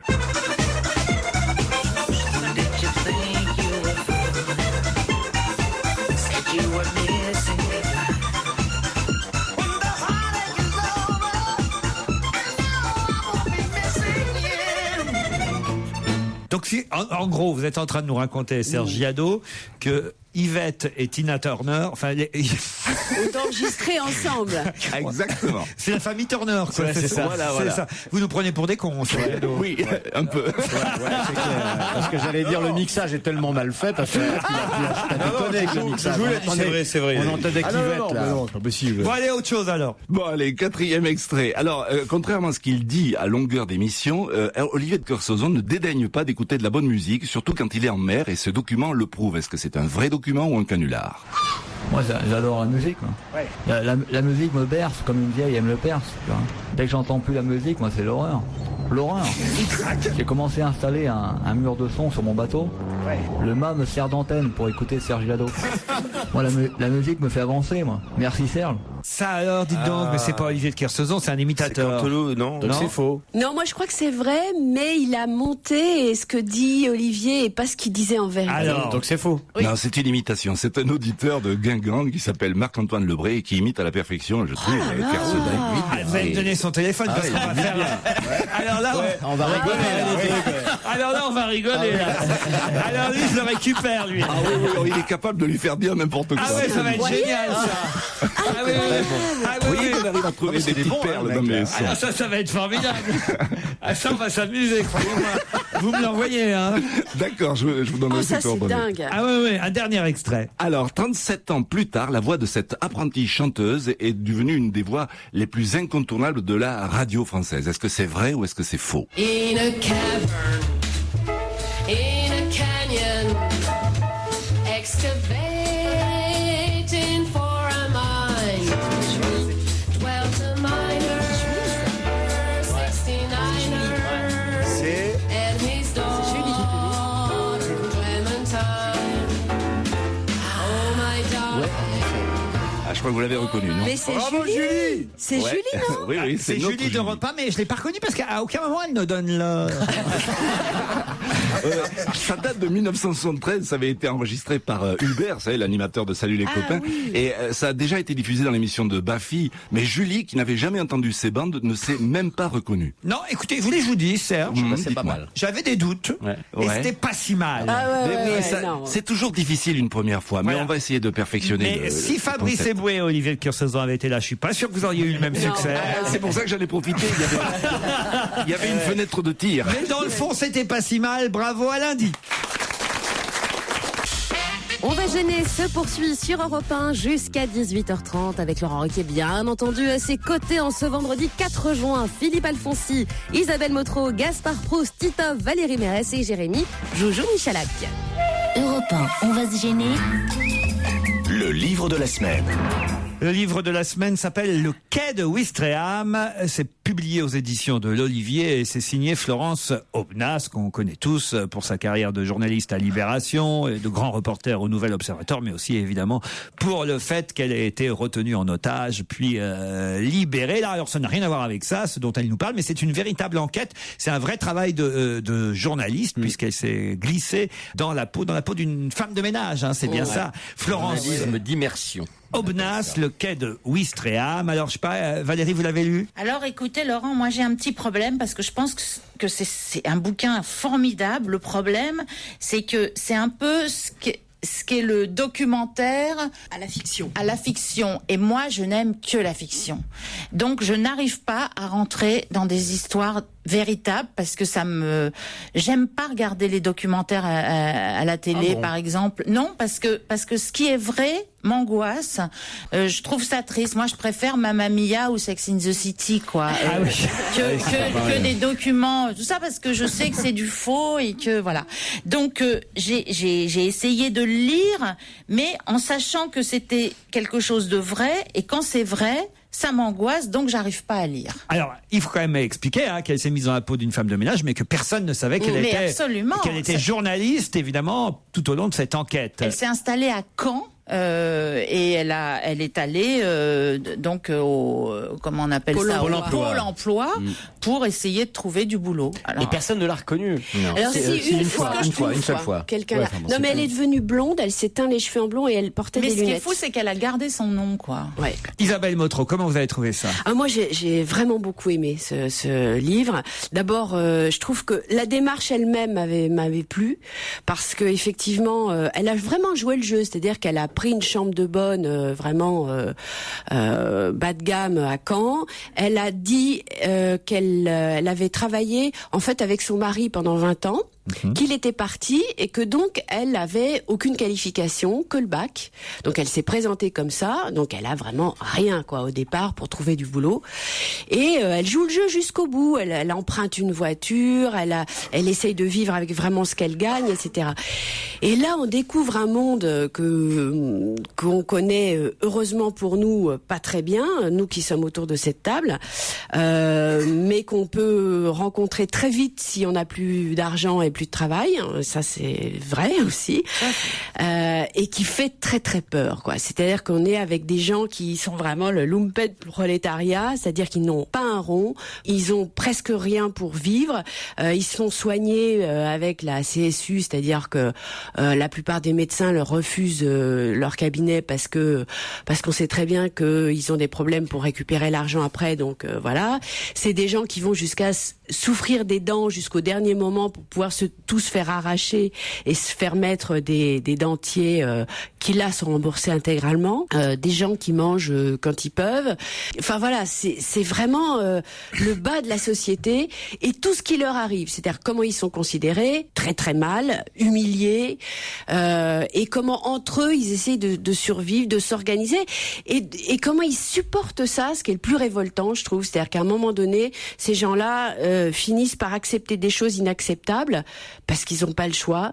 Et elle raconte tout ça avec avec un style en plus qui est très simple, hein, mais une belle écriture, quoi, quelque chose d'assez touchant. Elle tombe pas du tout dans le pathos, c'est-à-dire que moi, ce que je vous dis là, ça m'émeut et elle essaie de vraiment pas rentrer là-dedans. C'est ce que certains lui reprochent d'ailleurs. Bah hein. oui, mais elle a raison, parce que si elle rentre là-dedans, c'est insupportable. Elle arrête de faire ce reportage, quoi. Philippe Alfonsi. Alors, c'est vrai que c'est un documentaire, ce bouquin. C'est exactement l'équivalent d'un documentaire. Tu as complètement raison. C'est exactement l'équivalent d'un documentaire. C'est un travail de journaliste extrêmement pointu, extrêmement bien fait. D'ailleurs, elle n'essaye pas de faire autre chose qu'un livre de journaliste. Et justement, elle garde cette distance, hein, justement, vis-à-vis des choses, vis-à-vis du pathos, pour essayer de nous faire plonger dans cette société où, qui vit, voilà, au milieu de notre société plutôt opulente, parce qu'il faut quand même pas déconner, on est dans une société plutôt opulente. Voilà, il y a ces gens-là qui vivent au milieu, qui survivent, qui sont méprisés. D'ailleurs, ce qui est formidable, Florence Obnas, quand même, avec tout son passé, ses qualités, etc. Quand elle va dans une agence pour trouver du boulot, on lui dit, madame, vous êtes vraiment le fond de la casserole. Hein. Oui. C'est formidable. Vous voyez, c'est extraordinaire. L'évaluation qu'on fait des personnages simplement parce qu'ils sont dans cette situation-là. Bon, mais ce qui est le plus intéressant, c'est pas tellement ce qu'elle ressent elle. D'ailleurs, justement, elle nous fait pas partager ce qu'elle ressent. C'est ce qu'elle nous montre des autres, de ces personnages, comment ils sont méprisés, comment ils sont traités, comment ils survivent, etc. Bon, voilà. Ça, alors, en effet, c'est dur, hein. Je te comprends. C'est pas un bouquin qui change les idées, quoi. C'est pas du Musso. Hein. Je trouve que c'est intéressant. Bon, la deuxième chose. Beaucoup Musso. Moi, je suis plutôt Musso et Marie Higgins Clark. Alors je suis dans la merde quand j'ai des bouquins comme ça, parce que je sais que c'est bien, mais... Bon, alors c'est vrai que c'est un livre qu'il faut lire un peu comme on lit son canard, hein, son journal. Hein, je veux dire, c'est vrai, c'est un livre de journaliste, voilà, bon, sur une situation. Et alors, la deuxième chose, moi, qui m'intéresse dans ce bouquin, peut-être même au-delà de ce témoignage, qui ne surprend pas tellement, en effet, on sait quand même un certain nombre de choses là-dessus, mais là, ce qui est formidable, c'est qu'elle nous fait sentir les gens, bon, et leur précarité. En revanche, ce que je trouve formidable, moi, c'est la démarche journalistique. C'est ce qu'on appelle le journalisme d'immersion, c'est-à-dire en effet, comme l'a fait Valraff avec quand il s'était mis dans la peau d'un Turc, comme l'a fait je ne sais plus quel journaliste américain quand il s'était mis dans la peau d'un Noir, etc. Bon, c'est ce journalisme d'immersion où tout d'un coup, on est en effet dans la situation des gens et on peut vraiment donner un regard formidable. Et je l'opposerai à cette dérive qui est actuellement à la télévision, terrifiante, des caméras cachées et de ce qu'on appelle, enfin, une émission de France Télévisions, malheureusement. Les infiltrés. Les infiltrés, qui est un terme de police. Quand on est infiltré et qu'on va chez les gens, les violant avec une caméra, on se comporte comme des policiers. On va les violer, quoi. Voilà, bon. Même si ce sont des gens pas recommandables, c'est du viol. Tandis que là, elle s'immerse. C'est une immersion. Elle rentre, elle se met dans leur peau. Voilà, exactement comme Valraff l'a fait avec les Turcs. On se met dans la peau d'eux. Et bien évidemment, quand on est journaliste et qu'on a un peu de talent et une plume plutôt alerte comme celle d'Obnas, ça donne un résultat tout à fait surprenant. Et ça, moi, je suis allé surtout le travail de la journaliste. Là, c'est pas un roman, c'est pas un bouquin, c'est vraiment un travail de journaliste. Ça se lit comme un roman. Enfin, ça s'appelle Le Quai de Ouistreham, aux éditions de l'Olivier. Comment avez-vous trouvé ce livre, Gaspard Proust, livre écrit par Florence Obnas? Moi, je vois pas qu'est-ce que ça apporte de plus, parce que c'est vrai que c'est journalistique, donc on aurait pu se contenter de faire un article qui aurait tenu assez rapidement une page sur les conditions très miséreuses de tous ces gens. Je comprends pas sa démarche, parce que les infiltrés, les gens se déguisent parce qu'ils savent qu'autrement ils n'auraient pas accès aux vraies informations. Alors que dans ce cas-là, elle pourrait très bien dire qu'elle est journaliste et voir ces gens travailler, patauger dans leur quotidien. Donc pour moi, il y a plus de l'ordre du viol dans ce type de démarche-là que dans la démarche des infiltrés. Alors, je suis pas d'accord. Non, parce que je serais très mal à l'aise si j'étais de relire ce bouquin et de me reconnaître là-dedans. Je trouve ça, j'ai lu un peu autour et Orwell avait une jolie pensée qui était que la pensée est un particularisme de classe. C'est-à-dire que Florence Obnas ne peut pas se mettre à la place de ces gens-là. Elle n'est pas ces gens-là. Elle reste une journaliste. Comment peut-elle évaluer réellement ces conditions? Pour elle, c'est un jeu. Enfin, tu l'as dit, Isabelle. Non, c'est pas un jeu. Ça a duré un an. Elle joue elle dit d'ailleurs, le jour où je décroche un CDI, je sors de l'aventure pour pas bloquer la place pour d'autres gens. Donc, c'est très biaisé, je trouve, comme démarche. Et ça me fait penser à une fable, je sais pas, je crois, c'est comme, vous voyez, c'est un singe qui se dit, je vais étudier les lions. Et il va parmi les lions, il se met une peau de lion. Et après, en ressortant, il se dit, mais c'est vrai, j'étais parmi les lions, et qu'est-ce qui fait chaud sous une peau de lion? C'est un peu ce genre de truc. Moi, je suis un peu gêné par ce type de démarche, je veux dire. Et c'est assez sérieux, tout ce que je raconte, je m'étonne, alors que c'est pas mon rôle. Et d'ailleurs, voilà. Et après, moi, je suis pas loin de penser ce qu'il pense, en plus. Et après, ça donne des jugements un peu faux, comme à un moment, elle dit, bon, elle est femme de ménage, très bien, dans une entreprise, et il y a un couple, apparemment, voilà, qui commence à se toucher. Et sa conclusion à elle, c'est, voilà, je sentais que je n'étais rien, ils ne m'observaient même pas, etc. Ils étaient dans leur bulle et j'étais dans la mienne, je n'existais pas. Mais elle oublie une chose, elle le prend comme une insulte, alors que le vrai service, c'est celui qui sait se faire oublier. Vous voyez? ce qui est juste aussi. Donc, elle a un point de vue de bourgeoise. Je dis pas ça, non, c'est pas négatif. Un bourgeois, c'est quoi? Un prolétaire qui paye des impôts. Mais souvent, c'est ça. Donc voilà, moi je suis vraiment gêné par ces démarches. Elle aurait pu faire un papier, ça n'aurait vraiment rien enlevé s'il était venu comme journaliste et je travaille avec vous. Enfin. Donc, et du coup, je sens un pathos. Vous trouvez pas de pathos là-dedans? Je trouve que c'est un livre très. J'aimerais vous aider, mais en même temps, je peux pas parce que, vous voyez, je suis journaliste. Non, ça c'est pas vrai. Si, non, tu peux pas lui faire ce procès-là. Je comprends quand tu dis oui, effectivement, c'est une démarche un peu biaisée. Ça c'est vrai, c'est la limite du truc.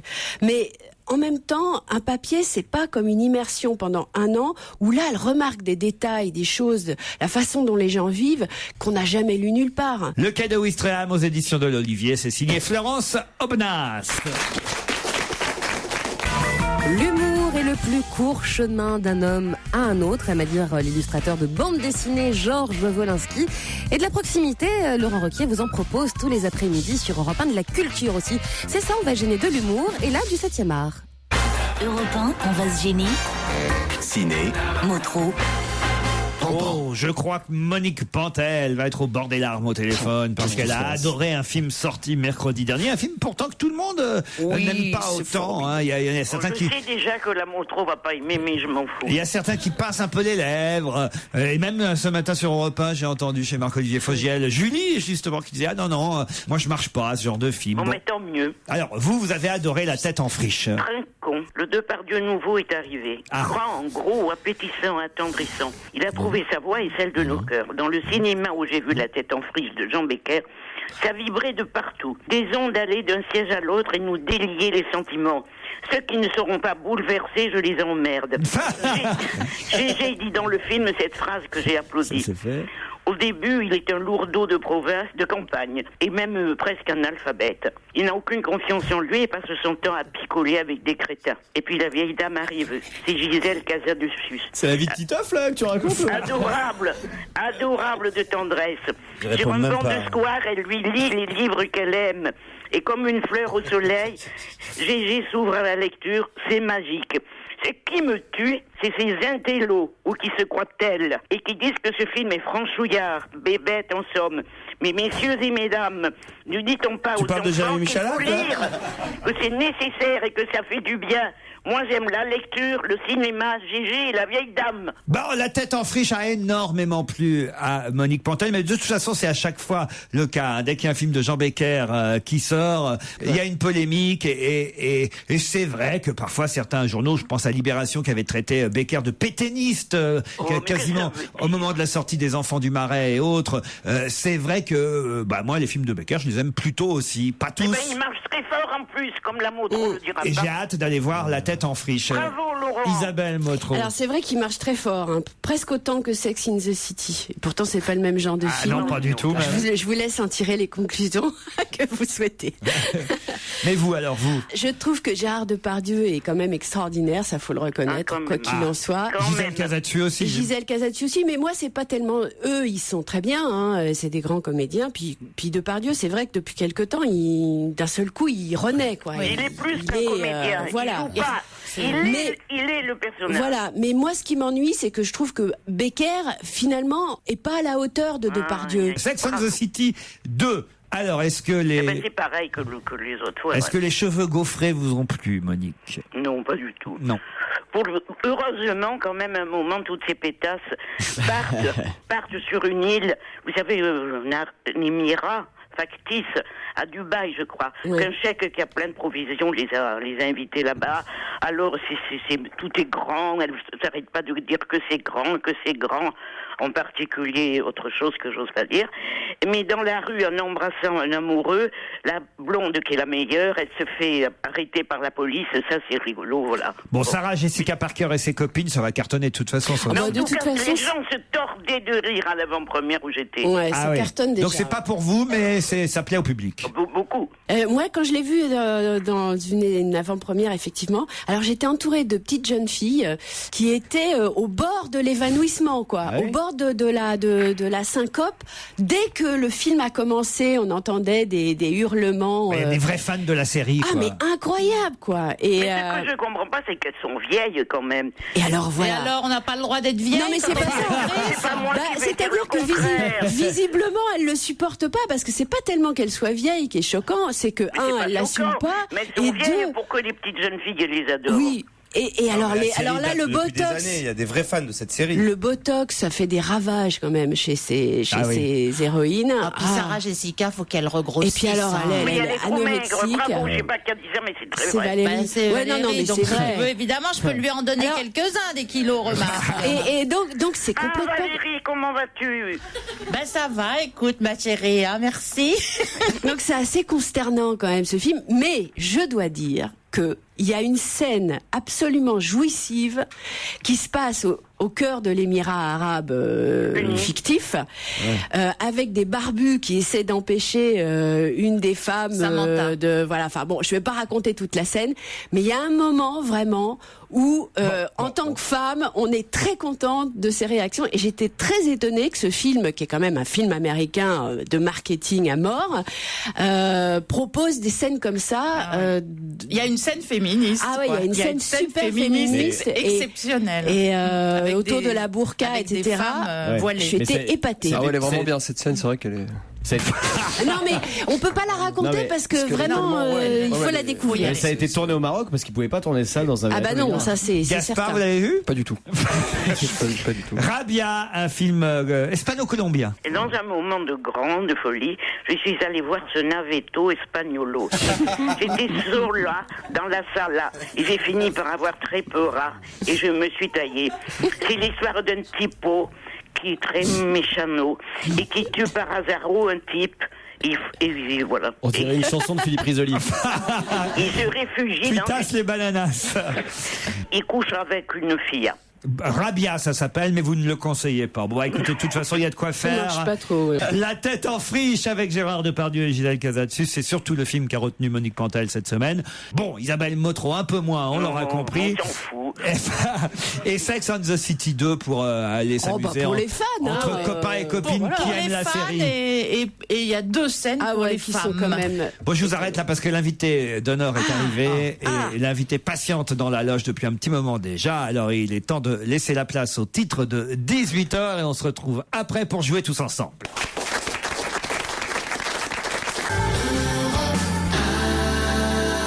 Europe 1, on va se gêner. Mais qui se cache aujourd'hui dans la loge d'honneur? Ah bah hier on s'est bien amusé, c'était Orlando qui était notre invité. Et c'est vrai qu'en plus il a bien joué le jeu. Vous n'avez pas retrouvé tout de suite Orlando qui est venu nous présenter un coffret de Dalida qui est là aujourd'hui. Ah là, attention, là ça va être le grand mystère. Vous allez poser toutes les questions possibles. L'invité est là, caché, sa voix déformée. Bonjour. Bonjour. J'aime bien découvrir. À chaque fois, ça fait un effet bœuf. La voix transformée de l'invité. Je vous laisse aux mains de mes camarades. Attention. Donc vous êtes une femme. Oui. Est-ce que vous êtes une artiste? Non, vous êtes plutôt journaliste en fait. Non. Est-ce que vous faites de la politique? Pas du tout. Est-ce que vous faites du sport? Oui. D'accord. Est-ce que c'est votre métier? Est-ce que vous gagnez votre vie grâce au sport? Entre autres. Ah, oui. Entre autres. Avant une compétition, vous est-il déjà arrivé de mettre du sel dans vos chaussures? Ça se fait beaucoup, surtout du côté du Havre. Non, mais dans ma poche. Dans la poche? Vous mettez du sel dans votre poche, c'est vrai? Avant une compétition. Bah alors ça veut dire qu'elle fait du vélo, alors non, Non, pourquoi? Si elle met du sel dans la poche. Si, parce que tu sais, quand tu es les mains sur le guidon, il y a pas mal de sel non, mais c'est dans le cyclisme, mais c'est du sel, c'est des sels SE2LES. Mais c'est pas du sel. Aussi sur le chemin, tu veux t'arrêter pour une vache ou un cheval. Ils prennent toujours un truc comme ça, puis ils font ça. Mais c'est du talc. Bien sûr, ils ont du sel dans la poche droite et des cacahuètes dans la poche gauche, toujours.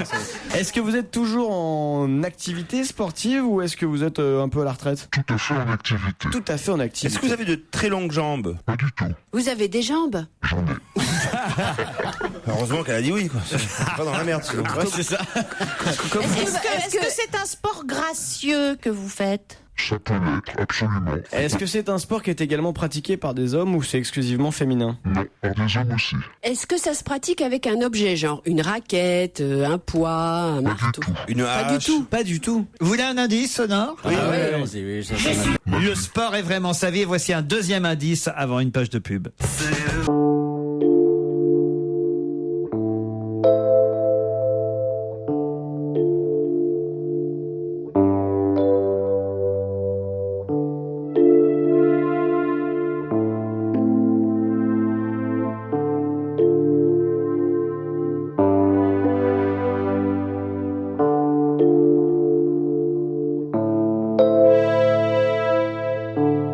Indice, vous le comprenez, invité. Pas forcément, mais il est pas mal en tout cas. Je me demande si c'est le bon invité. J'espère que c'est pas les. J'espère que c'est pas les paroles qui s'adressaient à l'invité. Allez, réfléchissez, on se retrouve après la pub. Europe 1, on va se gêner.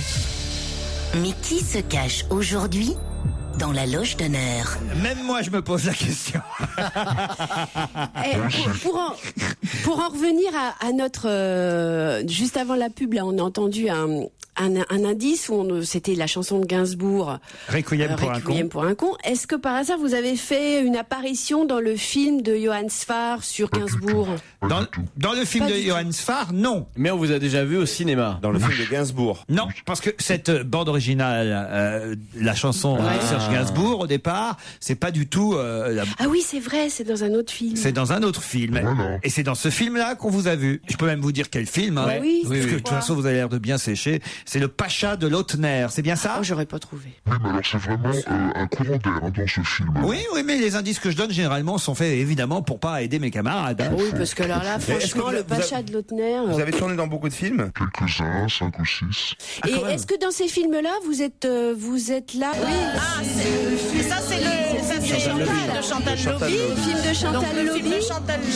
Tu seras ma dernière chanson. Dans chaque fille que j'ai connue, c'est un peu toi que...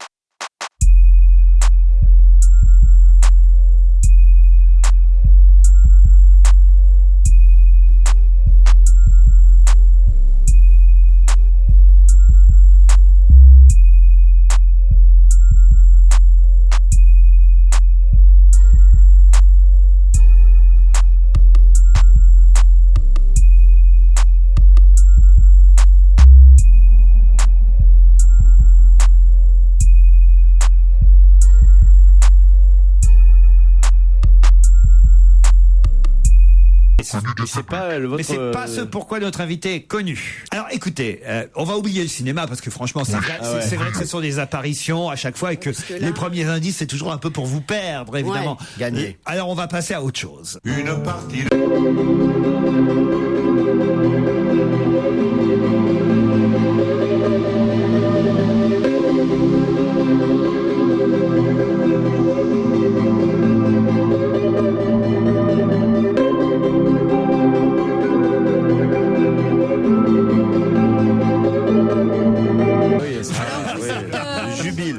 Vous êtes championne de pétanque?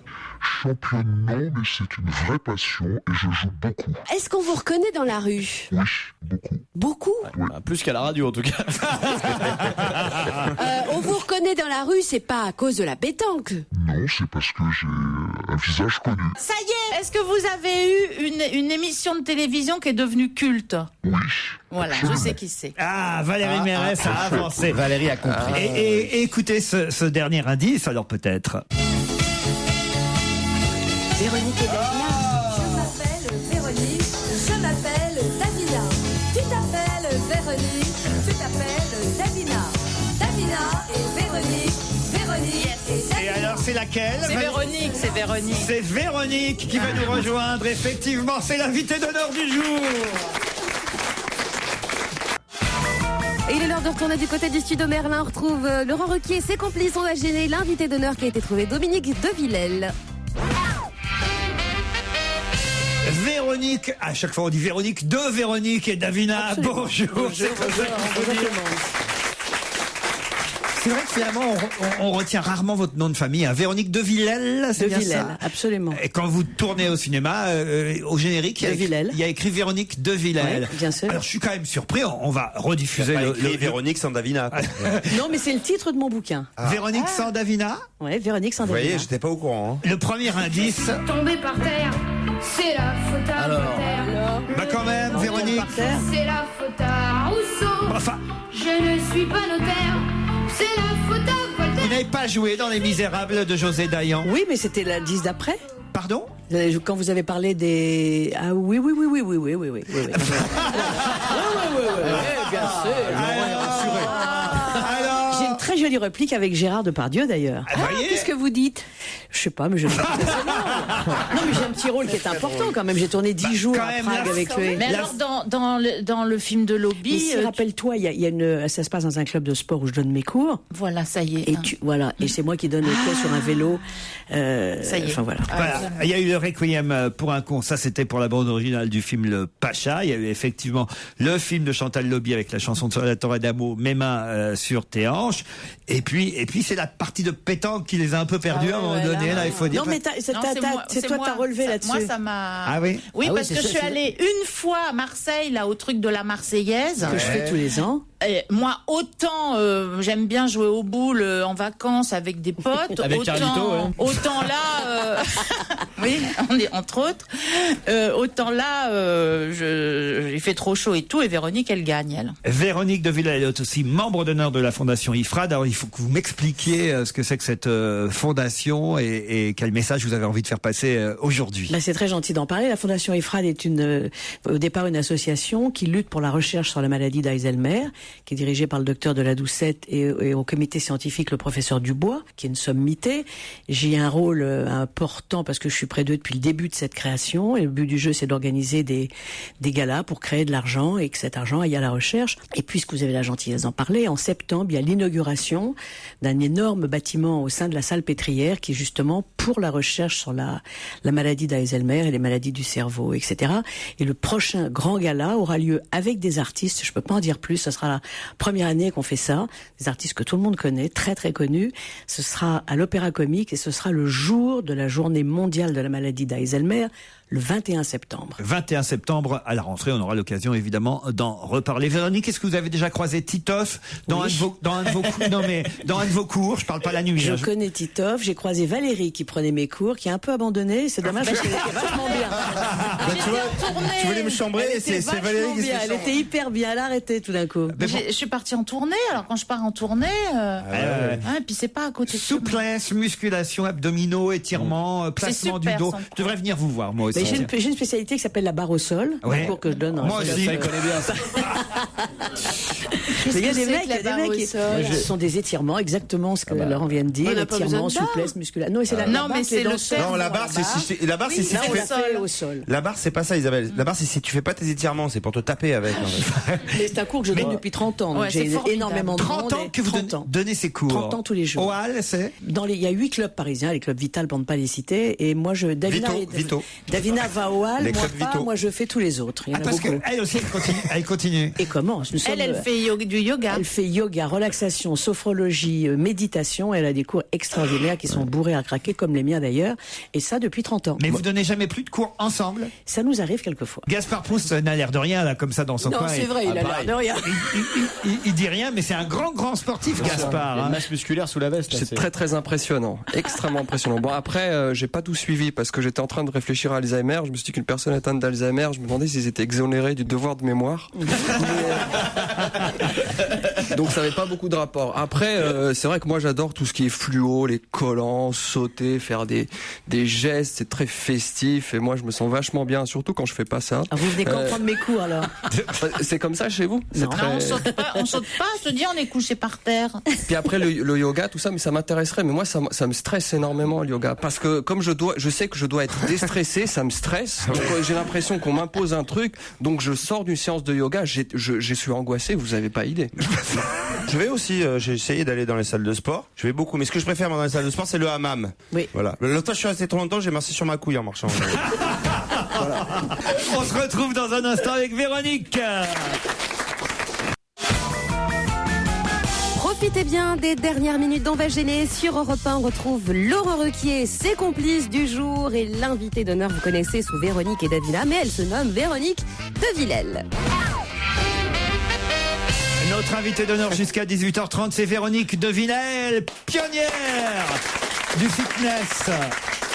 C'est un titre, hein, par exemple, je vois ça dans la dépêche, pionnière du fitness. Ça fait quelque chose quand même. Hein. Oui, j'adore. Il y a vous et Jeanne Fonda. Voilà. Et on a démarré, pour la petite histoire, juste un petit peu avant elle. Contrairement à ce qui a beaucoup été dit. Et on a été après faire un grand show à Los Angeles avec Davina et on a rencontré toute l'équipe de Jane Fonda qui voulait qu'on s'installe là-bas. Et on était en train de démarrer Gym Tonic sur France 2, donc bien évidemment, nous sommes restés là. Et tant mieux. Et évidemment, c'est le dernier indice musical que j'avais. On ne va pas s'en priver quand même. Bah oui.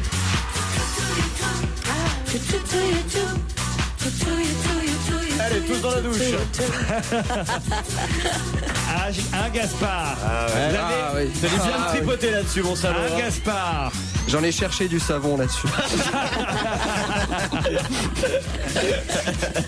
Finalement, parce que c'est devenu une émission culte, alors qu'elle a duré combien de temps cette émission? Elle a duré 7 ans. Ah, quand même. Et on a touché, ce qui est drôle, c'est ça, c'est que tous les dimanches matins, sans exception, on n'a jamais eu moins de 10 à 12 millions de téléspectateurs. Millions 12 millions de téléspectateurs. Et sur 12 millions, et c'est pour ça que 25 ans après, je crois que c'est vous qui avez posé la question, est-ce qu'on vous reconnaît dans la rue? Et c'est vrai que les gens nous reconnaissent énormément. Ouais. Mais il y a un truc qui est très drôle quand ils nous reconnaissent justement, si je fais de l'essence à une station, et des gens à côté disent, regarde, il y a Véronique et Davina. Bah oui, Gaspard, est-ce que c'est possible les appareils d'électrostimulation, vous savez, pour faire des abdos, tout ça, d'en transformer en taser en fait? Est-ce que faudra demander à Parce que je suis contre les appareils, par contre. Il y a un appareil que je trouve absolument génial, c'est la fameuse machine Powerplate qui donne des vibrations. Et ça, sinon bien, tout ça. le reste est pipeau. Ah bah ça, on a dit que c'était pas bon pour le cœur et pour le dos. C'est excellent. Mais non, mais c'est pas vrai, c'est bidon. C'est des contre-publicités. C'est vraiment un bon appareil avec lequel on peut maigrir, avec lequel on peut se muscler et qui est vraiment chouette. Tous les clubs de sport en ont et il y a bien de raison. Les kinés en ont. On fait rien. Tu fais rien, on est sur la machine, il faut prendre la bonne posture, c'est obligatoire, la bonne posture et ça muscle sans rien faire, c'est extraordinaire. J'avais réussi à mettre une power plate, à inciter Henri Salvador, à 90 ans, il faisait de la power plate. Il est vachement il est mort, certainement, le pauvre. Mais c'était, il était très en forme, il avait des problèmes pour marcher, il faisait de la power plate et après il marchait bien. Mais ça, on devrait les mettre ici pendant l'émission. Ah oui. On parlerait un peu comme ça. À la radio, vous pourriez faire vos émissions. Vous l'avez fait déjà? J'adorerais. Non, on nous l'a proposé, j'adorerais ça. Mais c'est un peu plus compliqué parce qu'il faut expliquer le mouvement. Et moi, j'ai énormément d'énergie et les gens viennent chercher mon énergie dans mes cours. Et donc voilà, si on peut la donner au travers d'un micro. Et vous voulez pas nous faire un petit cours à la radio là si on met la musique? Tout à fait d'accord. Allons-y, c'est parti tous ensemble. Allez, hop. Alors, on vous suit. Allez, bravo tout le monde. Laurent, très fort. Jérémy, très fort. Titoff, bravo. Vas-y, Valérie. Gaspard. Moi, j'imite la power fort. Bravo Isabelle, vous êtes très forts tous. Je sens que je vais revenir vous donner des cours ici. C'est bien. Tu peux rester habillé Isabelle. Mon sel. Remets ton soutien-gorge. Allez, on remercie Véronique de Villèle qui est venue en plus dire un mot de la fondation IFRAD. Merci à vous, c'est très gentil. Merci à vous, merci vous étiez notre invité d'honneur sur Europe 1. Bon week-end. Les best-of samedi et dimanche. Autrement, on se retrouve lundi en direct à 16h. Sur Europe 1, bien entendu. Bon week-end, Laurent, à lundi.